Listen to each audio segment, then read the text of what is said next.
असम के हुजई में आज पीएम मोदी की ऐसी दहाड़ सुनाई दी जिसने पूरे देश का सियासी पारा बढ़ा दिया है। चुनावी शंखनाद करते हुए पीएम मोदी ने न केवल जीत का दावा किया बल्कि विपक्ष के हर वार को पस्त कर दिया। आइए इस वीडियो में आपको सुनाते हैं उन्होंने क्या कुछ कहा। সকলকে নমস্কার। জুথাই কারদম কি খবর আপন লোক সবর ভালে আছে না? आप सभी यहां दूर दूर से पहुंचे हैं। आपका जोश, आपका उत्साह देखते ही बनता है। होजाई हो, ईस्ट और वेस्ट कार्बी आंगलांग हो, दीमा हसाओ हो, आप हर क्षेत्र की एनर्जी लेकर आज इस मैदान में पहुंचे हैं। ऐसा माहौल, ऐसा मूड ये दिखाता है कि असम इस बार बीजेपी एनडीए को अब तक की सबसे बड़ी विजय दिलाना तय कर चुका है।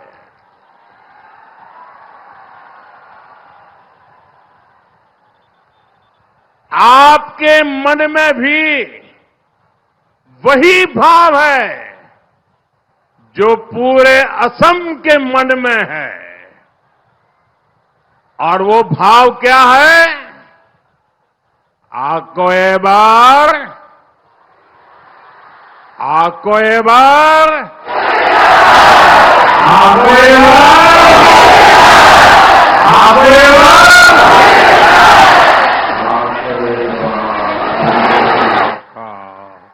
आपको एक बार एनडीए सरकार। साथियों, सबसे पहले मैं इस चुनाव में जो कैंडिडेट है उनसे आग्रह करता हूं आगे आ जाएं। जो चुनाव लड़ रहे हैं, मैं 1 मिनट उन सबसे नमस्ते करके आपके पास आता हूं दोबारा।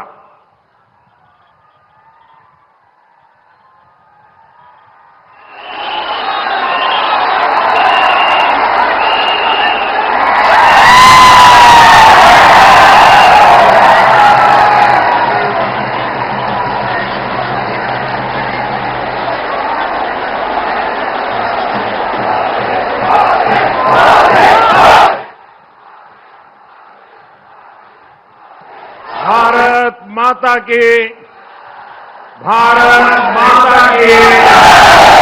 ये कुछ कलाकार साथी कुछ चित्र बना करके ले आए हैं। जरा एसपीजी के लोग इसको कलेक्ट कर लें। मैं आपका बहुत आभारी हूं उस प्यार के लिए। और अगर पीछे पता लिखा होगा तो मेरी चिट्ठी आएगी आपको, लेकिन मैं आपका बहुत बहुत धन्यवाद करता हूं। भारत माता की, भारत माता की। साथियों, बीजेपी एनडीए के लिए असम के हर जिले, हर क्षेत्र का विकास हमारे लिए प्राथमिकता है। इसलिए 10 वर्ष पहले सरकार के शुरुआती समय में ही होजाई को अलग जिला बनाया गया, लेकिन कांग्रेस ने असम को तकलीफ में रखा, परेशानी में रखा, असम को विकास से वंचित रखा। जब तक कांग्रेस यहां सत्ता में थी, उसने सिर्फ अपना स्वार्थ देखा। असम में रोड, रेल जैसी सुविधाएं तो बेहाल थी। बिजली की समस्या बहुत ही कठिन, यानी समस्या ही समस्या थी। कांग्रेस के राज में असम बिजली के लिए देश के दूसरे राज्यों पर निर्भर था। असम में आए दिन बिजली संकट रहता था। असम की बिजली कंपनियां घाटे में थी। आप इंटरनेट पर पुरानी खबरें खोजोगे तो यही सब मिलेगा। बिजली की कमी से न तो ठीक से खेती हो पाती थी और न ही यहां इंडस्ट्री लग पाती थी। साथियों, डबल इंजन सरकार असम के तेज विकास के संकल्प के साथ काम कर रही है। हमने स्थिति को बदल दिया है। आज असम बिजली के मामले में देश के अन्य राज्यों के लिए मॉडल बनता जा रहा है। बीते 10-11 वर्षों में असम के उन लाखों परिवार तक भी बिजली पहुंची है जो सालों साल से बिजली कनेक्शन का इंतजार कर रहे थे। आज असम हर परिवार को 24 घंटे बिजली देने के लक्ष्य के बहुत बहुत करीब पहुंच चुका है। साथियों, सोलर पावर को लेकर भी असम में शानदार काम हुआ है। आने वाले वर्षों में अनेक नए बिजली कारखाने यहां लगने जा रहे हैं और असम सरकार के प्रयासों को केंद्र सरकार की योजनाओं से भी मदद मिली है। केंद्र सरकार पीएम सूर्यघर मुफ्त बिजली योजना चला रही है। इसके तहत छत पर सोलर पावर लगाने के लिए सरकार 70-80 हजार रुपये दे रही है एक एक परिवार को, और असम के 1 लाख परिवारों को ये पैसे मिल चुके हैं। ये परिवार जुड़ चुके हैं।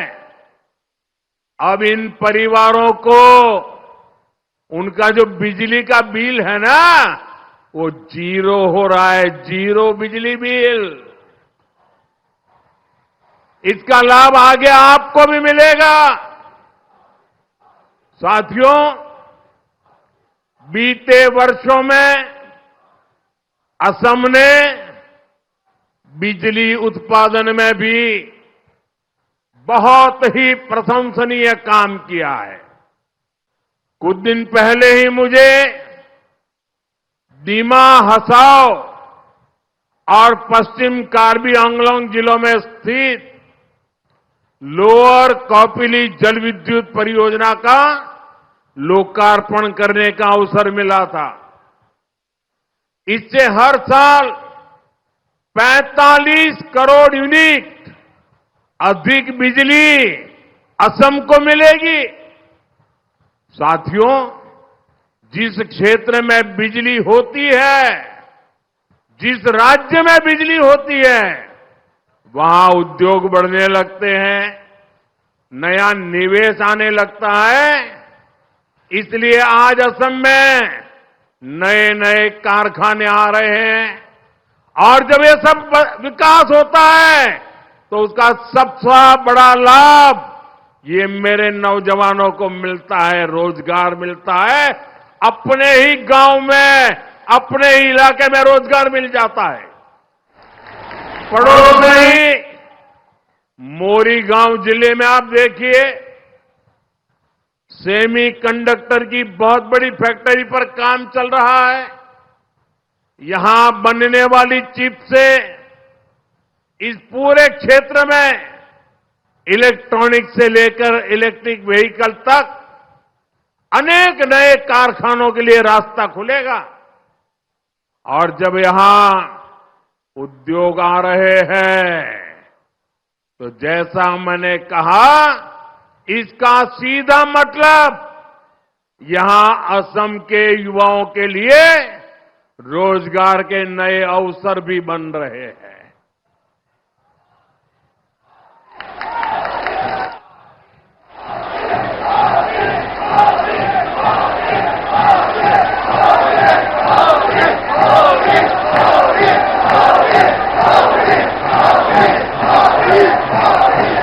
आपका ये प्यार मेरे सर आंखों पर। साथियों, मैं आज ये दृश्य देख रहा हूं, ये पंडाल में जितने लोग हैं उससे डबल लोग बाहर हैं।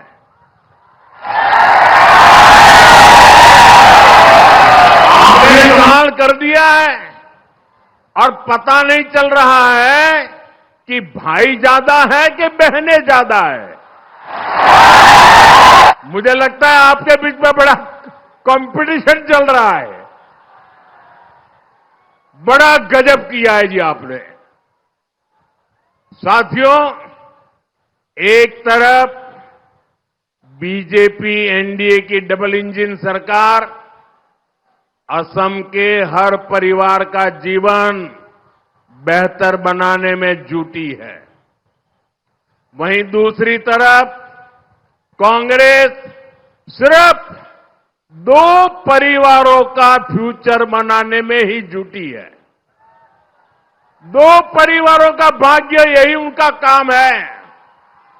एक परिवार है दिल्ली में रहने वाला शाही परिवार और दूसरा यहां असम में एक परिवार है। इनका नारा है फैमिली फर्स्ट। क्या नारा है उनका? क्या नारा है? Family first. बस अपने परिवार के लिए सब कुछ करो। ऐसे लोग कभी देश का भला नहीं कर सकते, कभी असम का भला नहीं कर सकते। साथियों, परिवारवादी राजनीति के अलावा इनके पास अपनी कोई ताकत नहीं है। इसलिए ये 2 बातों पर फोकस करते हैं, झूठ बोलना और दूसरा जम करके करप्शन करना। आप सभी जानते हैं कि दिल्ली में जो इनका शाही परिवार है वो देश का सबसे भ्रष्ट परिवार है। उस पर हजारों करोड़ रुपए के भ्रष्टाचार के केस चल रहे हैं। परिवार जमानत पे निकला हुआ है, कोर्ट की जमानत लेनी पड़ी है। साथियों, हालत ये है कि कांग्रेस की ये फर्स्ट फैमिली गारंटी में भी घोटाला करती है। आपने देखा होगा, अब यहां असम में भी ये लोग झूठे वायदे फेंक रहे हैं। इनकी सच्चाई आपको जरूर जाननी चाहिए। आपको याद रखना है, कांग्रेस यानी झूठ की दुकान, जनता का अपमान, आपना लोके मनत राखीबो लागिबो। कांग्रेस माने मिच्छार दुकान, जनोतार अपमान। साथियों, जब ये आपसे वोट मांगने आए तो इनसे जरूर पूछिएगा कि हिमाचल में, कर्नाटका में और तेलंगाना में जो झूठ बोला था, लोगों से वोट ले लिए थे, जो वादे किए थे, अब तो वहां तुम्हारी सरकार बन गई। क्या आपने कुछ किया क्या? हिमाचल में कांग्रेस का शाही परिवार ऐसे ऐसे झूठ बोलकर भाग गया कि आज पूरा राज्य ही ठप पड़ा हुआ है। और वहां के नेता तो कह रहे हैं कि भाई हमें दोबारा कहां जीतना है, अभी मौका मिला है, मौज कर लो। साथियों, हर नौकरी करने वाला जानता है सैलरी ऊपर की तरफ बढ़ती है, लेकिन हिमाचल की कांग्रेस सरकार ने तो नया करिश्मा कर दिखाया है। कांग्रेस ने वहां की सरकार ने वहां उल्टा सरकारी कर्मचारियों की सैलरी ही घटा दी। हिमाचल की बहनों से इन्होंने इतना झूठ बोला कि आज तक वो इन झूठे लोगों को ढूंढ रही है।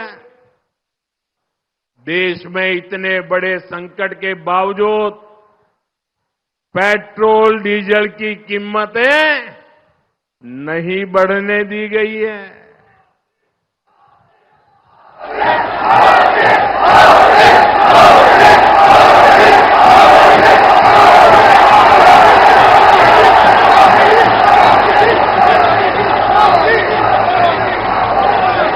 लेकिन कांग्रेस की हिमाचल की सरकार ने पेट्रोल डीजल महंगा कर दिया। यानी चुनाव से पहले ये नामदार, ये शाही परिवार सपने दिखाता है और बाद में लोगों को संकट में डाल देता है। इसलिए असम के हर परिवार को इनसे बहुत सावधान रहना है। साथियों, कांग्रेस की एक और कुनीति उसके विषय में आपको बहुत सतर्क रहना होगा। कांग्रेस आज खुलकर घुसपैठियों के समर्थन में उतर आई है। मैं जरा आपसे पूछना चाहता हूं, क्या घुसपैठियों को समर्थन मंजूर है? क्या घुसपैठियों की मदद मंजूर है? क्या घुसपैठियों की रक्षा मंजूर है? ये घुसपैठिए आपके दुश्मन है कि नहीं है? ये घुसपैठिए आपका अधिकार छीनते हैं कि नहीं छीनते हैं? ये घुसपैठिए आपकी नौकरी ले लेते हैं कि नहीं लेते हैं? ये घुसपैठिए आपकी जमीन उठा लेते हैं कि नहीं उठा लेते हैं? कांग्रेस ने सालों साल तक असम में घुसपैठ होने दी और फिर लुमडिंग और डोबोका में हजारों बीघा जमीन पर अवैध कब्जा भी करने दिया। ये जमीन आपकी है, ये जमीन असम की जनता की है। ये जमीन किसकी है? ये जमीन है। ये आपको जमीन वापस मिलनी चाहिए कि नहीं मिलनी चाहिए? और इसलिए बीजेपी एनडीए सरकार ने अवैध कब्जे हटाए हैं। इससे कांग्रेस बौखला गई है। साथियों, घुसपैठियों की समस्या काम से जुड़ी है, पहचान से जुड़ी है और सुरक्षा से भी जुड़ी है।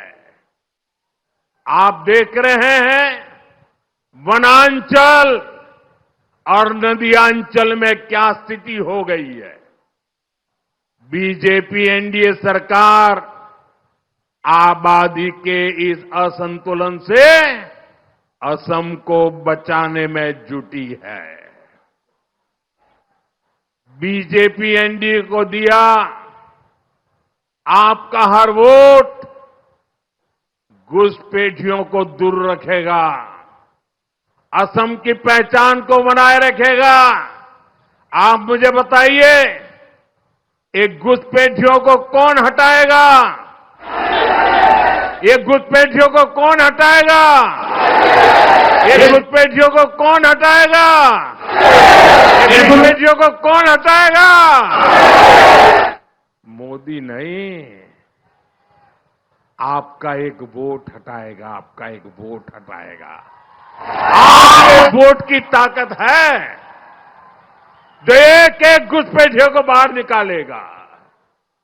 बीजेपी एनडीए को दिया आपका हर वोट घुसपैठियों को आपके रोजगार पर डाका डालने से रोकेगा।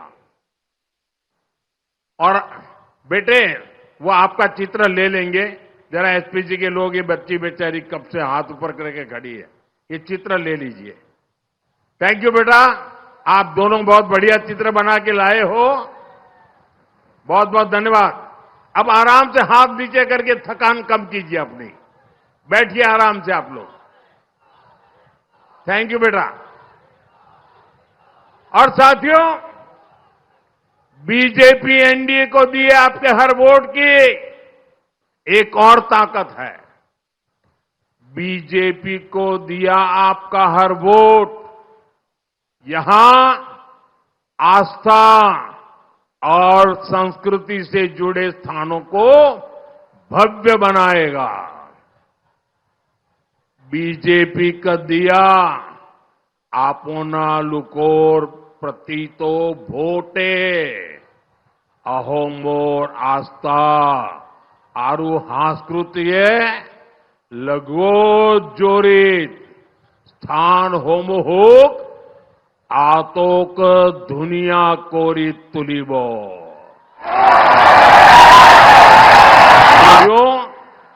बीजेपी का मंत्र नागरिक देवो भव का है। हम देश के नागरिकों को देव मानकर उनकी सेवा में जुटे हैं, उनके जीवन को आसान बना रहे हैं। आजकल आप देख रहे हैं कि दुनिया में कितना बड़ा संकट आया है। पश्चिमी एशिया में चल रहे युद्ध से दुनिया भर में हाहाकार मचा हुआ है। अमीर से अमीर देशों में भी इस समय स्थितियां बहुत खराब है। जो छोटे और विकासशील देश हैं, उनकी हालत भी बहुत खराब है।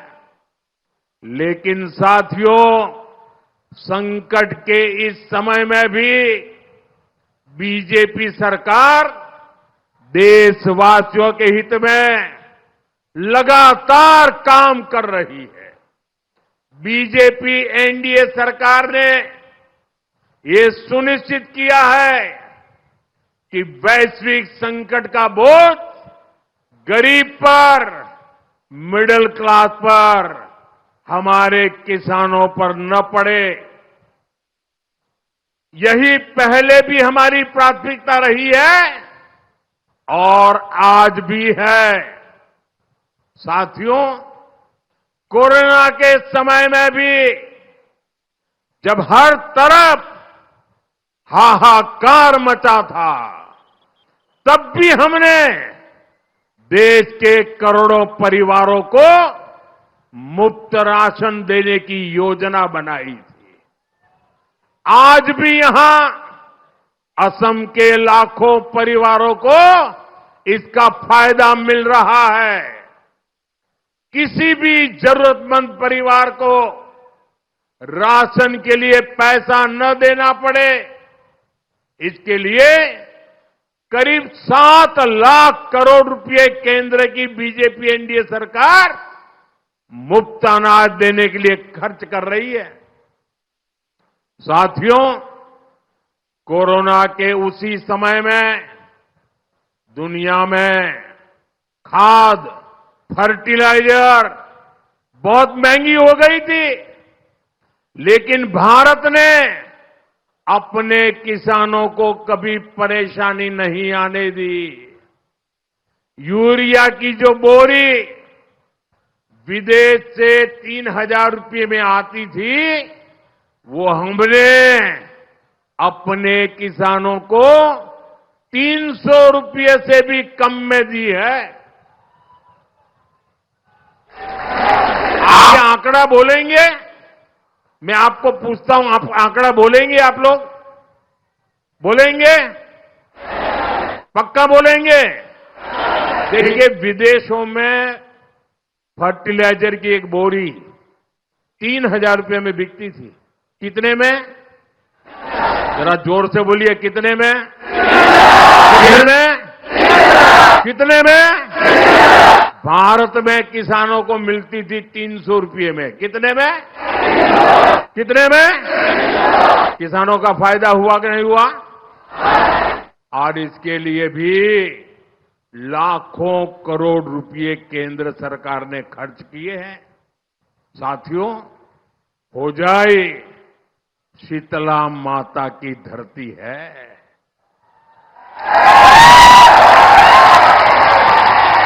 मां कामाख्या का धाम भी यहां से अधिक दूर नहीं है। मैं इन दिव्य शक्तियों को प्रणाम करते हुए यहां इतनी विशाल संख्या में आई सभी बहनों बेटियों का फिर से अभिनंदन करता हूं। साथियों, बीजेपी सरकार के लिए नारी शक्ति का सशक्तिकरण हमेशा प्राथमिकता रहा है। इसका एक उदाहरण पीएम आवास योजना है। हमारे यहां पहले महिलाओं के नाम पर कोई संपत्ति नहीं होती थी, लेकिन जब पीएम आवास योजना शुरू की तो ये नियम बनाया कि इन आवासों में महिलाओं की भी हिस्सेदारी होगी। आज इस योजना के तहत असम में गरीबों के लिए 22 लाख पक्के घर बने हैं। गरीबों के 22 लाख पक्के घर। आप बताएंगे आंकड़ा कितना? कितने घर बने हैं? 22 लाख। उधर से आवाज आए, कितने बने हैं? कितने बने हैं? कितने बने हैं? 22 लाख। और इनमें से ज्यादातर घरों की मालकिन ये मेरी माताएं बहनें हैं, महिलाएं हैं। साथियों, ये मोदी है, यहां रुकने वाला नहीं है।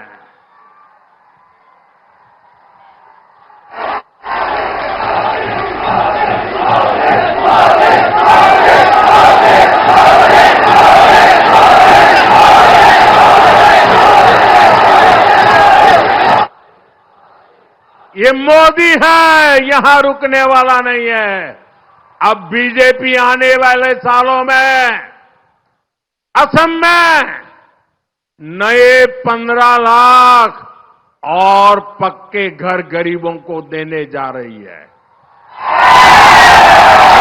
यानी जिन्हें अब तक पीएम आवास योजना का लाभ नहीं मिला है, उन्हें आगे इसका लाभ जरूर मिलेगा। साथियों, ये मोदी की गारंटी है। आप बता देना उनको। साथियों, डबल इंजन सरकार ने महिलाओं के लिए हर क्षेत्र में नए नए द्वार खोले। हमने हर नागरिक को बैंक से जोड़ने का अभियान शुरू किया। इसको आगे बढ़ाने में करीब 1.5 लाख बैंक सखियों की बड़ी भूमिका रही है। अब हम देश में बीमा कवर को विस्तार दे रहे हैं। इसमें भी बीमा सखी की बड़ी भूमिका होने वाली है। इसी तरह कृषि सखियां किसानों को प्राकृतिक खेती के गुर सिखा रही है। पशु सखियां गांव में श्वेत क्रांति को विस्तार दे रही है।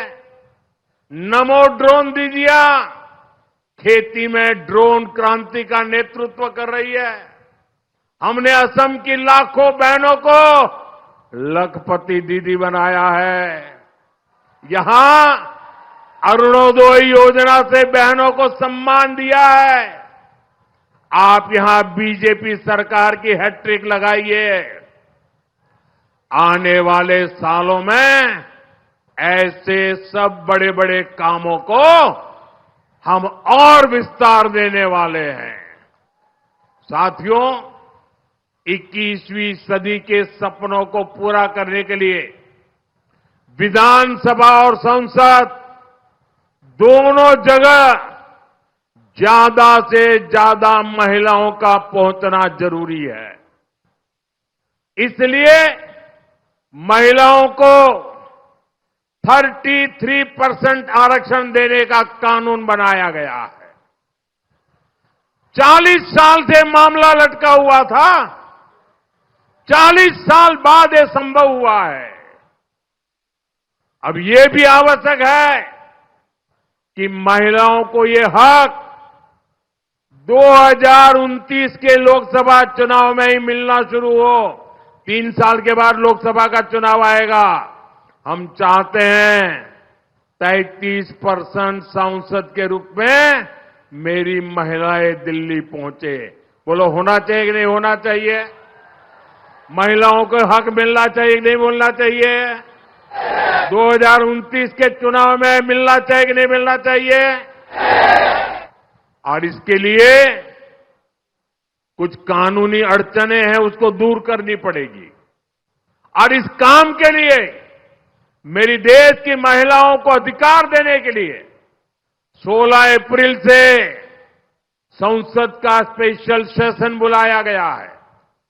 इससे देश की आधी आबादी को तो लाभ होगा ही, हर राज्य की सीटें भी बढ़ेगी, नुकसान किसी का नहीं होगा। महिलाओं के लिए एक्स्ट्रा सीटें बढ़ाई जा रही है। साथियों, ये बहुत बड़ा निर्णय होना है। इसलिए देश की सभी पार्टियों से मैं फिर अनुरोध करूंगा कि सर्वसम्मति से इस काम को पूरा करें और इसका श्रेय भी सभी पार्टियां ले। असम की सभी बहनों से भी मेरा आग्रह है कि आप भी सभी नेताओं, सभी दलों पर दबाव डालिए कि सर्वसम्मति से ये 16, 17, 18 पार्लियामेंट में काम हो जाना चाहिए। होना चाहिए कि नहीं होना चाहिए? बहनों को अधिकार मिलना चाहिए कि नहीं मिलना चाहिए? साथियों, अब चुनाव का दिन निकट आ रहा है। बहुत कम समय बचा है, अब कुछ ही घंटे शेष है। अब कितने दिन मतदान के बाकी है गिनना बंद करो, कितने घंटे बाकी है वो गिनो, और हर घंटे में मतदाताओं को मिलने के लिए क्या काम करना है।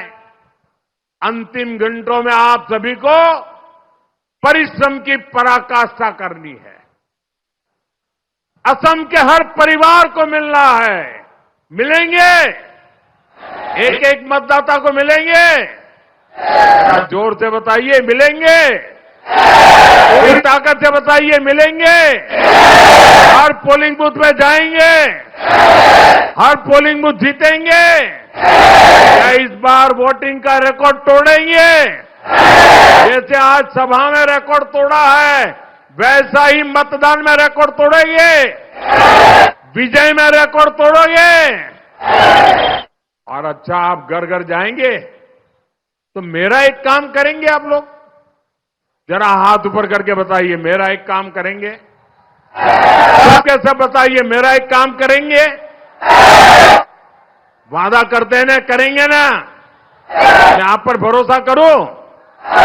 देखिए, आप जहां जहां जाए, जिस जिस परिवार में जाए, जिन जिन लोगों से मिले, उनको कहना कि मोदी जी आए थे।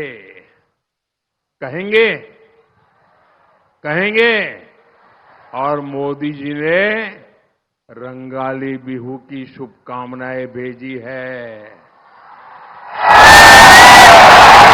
एक बार फिर आप सभी का इस जोश भरे आशीर्वाद के लिए मैं आपका आभार व्यक्त करता हूं।